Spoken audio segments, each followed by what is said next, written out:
हमने अपनी गवर्नमेंट्स कुर्बान की, आइन को देखते हुए वकीलों के साथ पहले बैठे, वकीलों ने हमें श्योर किया कि 90 दिन से आगे जा ही नहीं सकता, फिर हमने अपनी हुकूमतें कुर्बान की।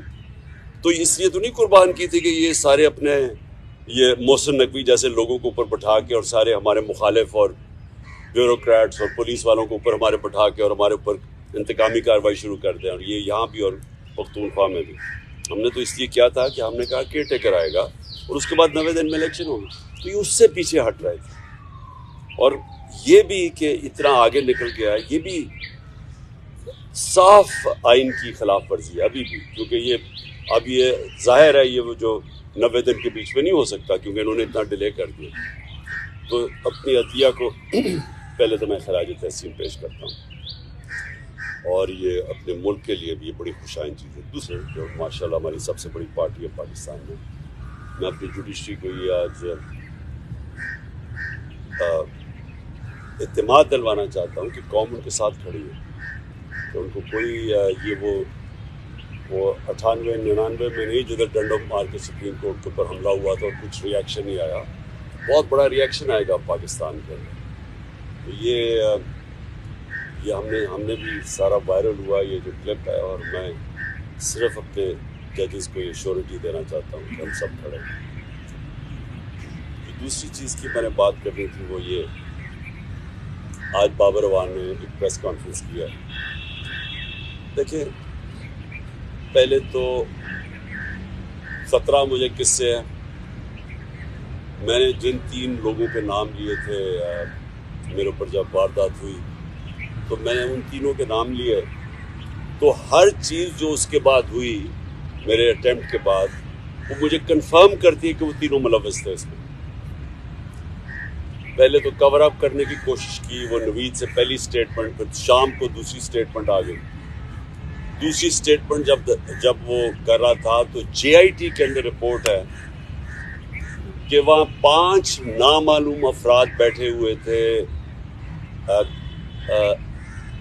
काउंटर टेररिज्म की, जब उसको पहले तो नवीद को ये DPO गुजरात ने उसकी स्टेटमेंट करके वायरल कर दी, वो भेज दिया सबसे पहले जो हमारे मुखालिफ एंकर्स थे उनके पास पहुंच गई।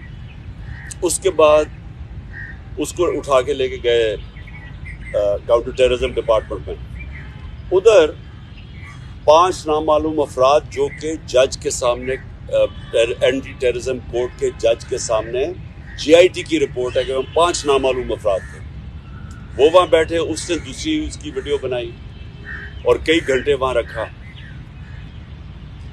और फिर जब JIT ने इन दोनों को वो जो SSP था CTT का उसको जब बुलाया, और ये जो DPO गुजरात को बुलाया, उन्होंने रिफ्यूज़ कर दिया आने को। पंजाब की CTT थी, तो कौन ताकतवर था जो इनके पीछे खड़ा था कि उन्होंने हमारी गवर्नमेंट होते हुए मना कर दिया। फिर उसके बाद जो JIT को सैबोटाज करने की कोशिश की, 4 लोगों ने अपने बयान बदले JIT के लोगों ने। उनके बाद उसके ऊपर प्रोसिक्यूटर जनरल ने उनके ऊपर तफ्तीश की, उसने कहा कि इनके ऊपर एक्शन लेना चाहिए, उन्होंने सैबोटाज करने की कोशिश की है।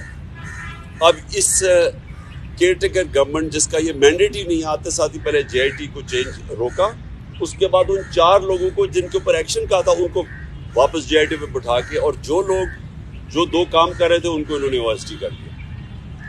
तो ये जो कवर अप है ये सिर्फ वो कर सकता है जिसके पास ताकत है, और ताकत किसी के पास है? डर्टी हैरी के पास ताकत है, राना सनाउल्लाह के पास ताकत है, और शहबाज शरीफ। ये जो तीनों मैंने नॉमिनेट किए, इसके अलावा ये नहीं हो सकते, इसके अलावा ये सैबोटाज नहीं कर सकते JIT। अब बात ये है कि ये 3, इनको सबसे ज़्यादा खौफ क्या है कि इमरान खान इक़्तिदार में ना आ जाए, ये तीनों को खौफ है, और ये 3 पावर में भी बैठे हुए हैं, और मुझे सबसे ज़्यादा ख़तरा है इनसे। अब तो मैंने पहले भी TV पे कह बैठा हूँ कि ये एक अब दूसरा प्लान बना हुआ है मुझे कत्ल करने का, और मैंने ये पब्लिक भी कहा। जब यहाँ लाहौर हाई कोर्ट था तो मैंने तब भी जब ख्वाजा तारिक रहीम ने जज को बताया कि इनके ऊपर प्लान बना हुआ है, यहाँ कोई सिक्योर एनवायरनमेंट नहीं है, इसको ना पेश करें वहाँ, تو جج نے ایشورٹی دی، جب میں یہاں انتظار کر رہا تھا، جب میں گیا اس نے ایشورٹی دی کہ پولیس ان کی حفاظت کرے گی. وہاں پہنچا، وہاں پولیس ہی بھاگ گئی ساری، کوئی کسی قسم کی پروٹیکشن نہیں تھی، بالکل ایک ایکسپوز تھا کہ کوئی بھی کچھ واردات کر سکتا تھا. پھر انہوں نے مجھے پنڈی بلایا، یہ اسلام آباد میں 3 اپیرنسز تھی. وہاں آج بابر اعوان نے جو اندر کے کیمراز تھے، جو CCTV کیمراز تھے، وہ بند کیے گئے. جو وہاں سیکیورٹی کے لوگ تھے وہ وہاں سے غائب تھے، کوئی سیکیورٹی نہیں تھی. CCTV کیمراز بند کیے گئے اور بالکل کسی پروٹیکشن کے بغیر میں تینوں عدالتوں کے اندر ایکسپوز تھا. اب سوال یہ ہے کہ یہ کس کے انٹرسٹ میں ہے کہ مجھے کون آپ پروٹیکٹ کرے گا؟ جنہوں نے پروٹیکٹ کرنا ان سے ہی خطرہ ہے. تو عدالت سے ہم اب کوشش کریں گے، سپریم کورٹ کے چیف جسٹس کو بھی میں اب لکھوں گا اپنے وکیلوں سے، ہائی کورٹ کے بھی چیف جسٹس کو، کہ یہ آپ ہماری باری تو جب نواز شریف فیک بیماری ہوئی تھی اس کو، کیونکہ اب تو پتہ چل گیا نا کہ جنرل بیماری نہیں تھی، تو ہمیں ایک جج صاحب نے میں پرائم منسٹر تھا، انہوں نے کہا کہ اگر اس کو کچھ ہو گیا تو ہم ذمہ دار ہیں. تو مجھے کچھ ہو گیا تو کون ذمہ دار ہے؟ کیونکہ وہ جنہوں نے کچھ کرنا ہے وہی ان کا کام ہے میری حفاظت کرنا. اور دوسری چیز کہ جو نوید جس نے میرے پر قاتلانہ حملہ کیا تھا، اب اس کو عدالت میں نہیں پیش کیا جاتا، اس کی جیل کے اندر اس سے بات چیت کی جاتی ہے کیونکہ اس کی جان کو خطرہ ہے.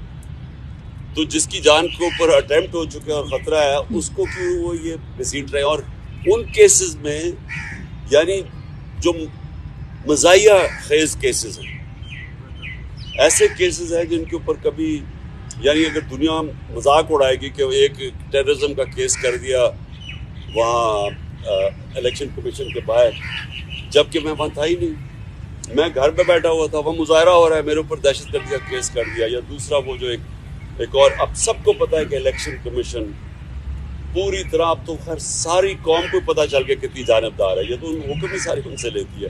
اس نے کیسز کیا فورن فنڈنگ کا، وہ بھی کوئی کیس نہیں ہے، اب وہ چینج ہو گیا پروہیبٹیو فنڈنگ کا. اور دوسرا یہ ہے یہ توشہ خانہ کا کیس، وہ بھی میں اب سب کے سامنے کہ جس وقت وہ دونوں کیسز عدالت میں گئی اوور ٹرن ہو جائیں گے کیونکہ کیسز ہی نہیں ہیں، تو ان کے اوپر مجھے بلایا جا رہا ہے اور میری جان کو رسک کر رہا ہے. تو اس کے اوپر ہم انشاءاللہ اپنے وکیلوں کے ساتھ بیٹھ کے اپروچ کریں گے سپریم کورٹ.